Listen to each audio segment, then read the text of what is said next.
Bonjour les amis, aujourd'hui je vais vous montrer un petit guide de tourisme qui est bien pratique parce qu'il a un format de poche, vous voyez, c'est pas à peine plus gros qu'un portefeuille, ça se glisse dans la poche, c'est assez fin, c'est pas très lourd, et à l'arrière il y a une carte fantastique, franchement, alors ça se trouve d'occasion, mais des fois il y a pas la carte au fond, donc il faut se méfier, il faut bien demander qui est la carte. Alors c'est bien fait parce que ça se fait en plusieurs parties. Il y a souvent une partie visite quartier par quartier.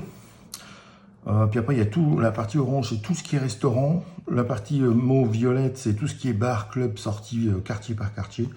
Et également, tout, en rouge, toutes les boutiques. Alors, regardez comment c'est fait. On est dans la partie visite. Ils épluchent quartier par quartier en mettant les zones en bleu intéressantes. Les points rouges avec les magasins, enfin, on va y arriver, les points rouges avec les magasins, donc vraiment pas mal foutu. Il y a pas mal de photos, il y a pas mal d'informations sur les sites très importants, donc ça vaut la peine. Vous voyez, vous avez les horaires, des fois même les numéros de téléphone,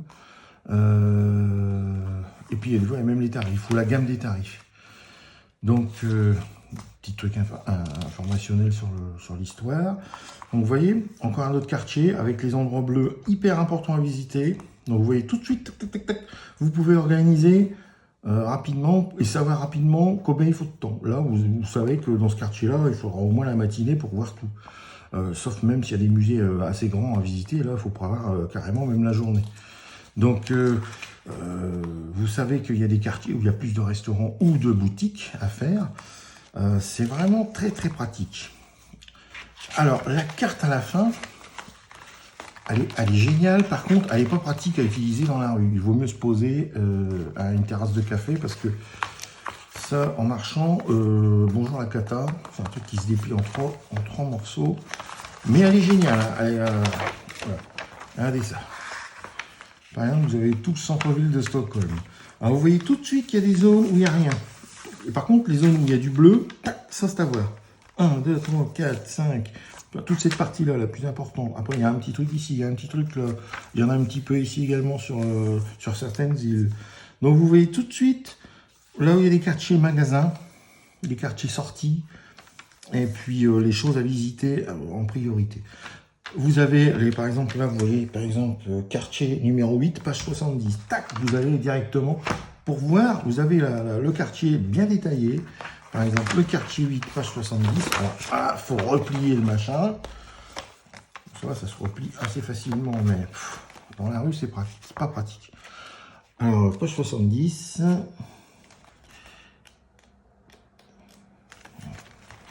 Quartier 8. Voilà, tac, vous avez le quartier 8. Donc vous voyez tout de suite ce qui est intéressant à voir avec le nombre d'étoiles, les choses qui sont plus ou moins basiques et les choses vraiment qu'il ne faut pas louper. Et puis, vous voyez, paf, quartier 9, c'est parti. Donc des fois ils organisent même des balades pour dire on commence là, on fait tout le tour, on arrive ici. Il y a certains modèles qui avaient ça, celui-là il l'a pas, c'est étonnant. Enfin bon, c'est pas grave. Ce qui est bien, c'est qu'il est vraiment très petit. Donc très très concentré, on peut le mettre dans la poche facilement, il prend pas trop de place par rapport à d'autres guides. Mais ça n'est que pour certaines villes.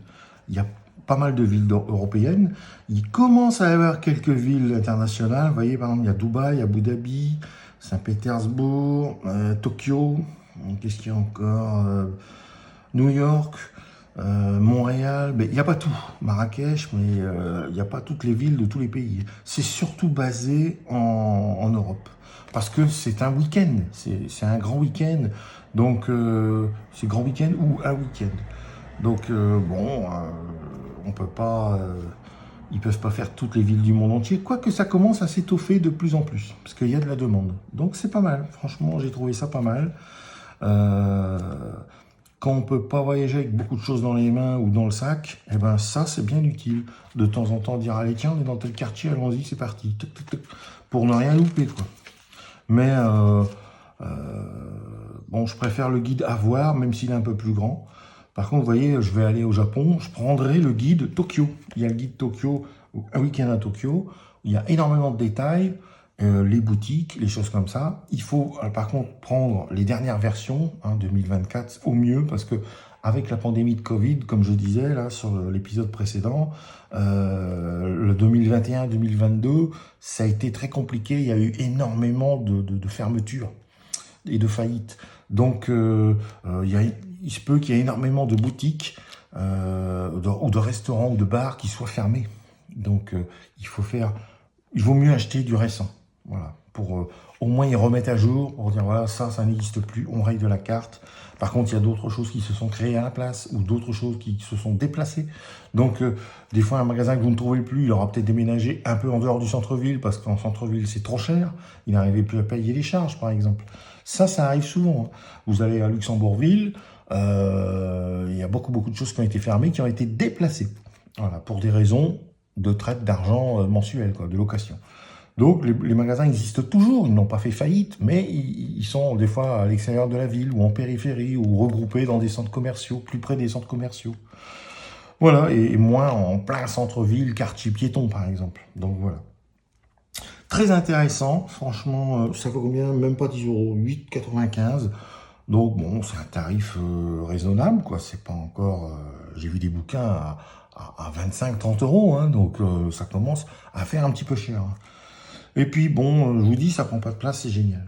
Donc n'hésitez pas à en essayer au moins un ou deux quand vous voulez faire un week-end à Barcelone, à Séville, à Venise, à tout ce qu'on veut. Il y a quasiment toutes les villes et les capitales européennes. Donc ça vaut le coup, ça vaut le détour. D'ailleurs, tiens, c'est marrant, j'ai même pas fait attention, c'est fait par Hachette également. Ah ben, franchement, ils ont des équipes vraiment géniales. Je pense que d'ailleurs, c'est très complémentaire par rapport au guide Avoir, parce que le guide Avoir, c'est surtout au niveau visite, festival, fête, un peu de gastronomie, il montre quelque chose, puis pas mal de petites choses, mais il n'y a pas d'adresse de sortie, il n'y a pas de magasin, il n'y a pas tout, on peut pas tout mettre dedans. Alors que là, c'est vraiment spécial pour une ville, donc là, il y a de quoi faire. Et puis c'est un bon début parce que des fois faire un week-end à Stockholm, ça vaut le coup de prendre l'avion, d'aller à Stockholm pour le week-end, vous commencez à visiter certaines choses, et quand vous allez voir que il y a encore tellement de choses à faire en ville, que vous y retournerez, vous serez même heureux d'y retourner, même peut-être plus longtemps, une semaine ou deux. Donc par exemple, je suis allé à Barcelone, il m'a fallu 5 ou 6 jours.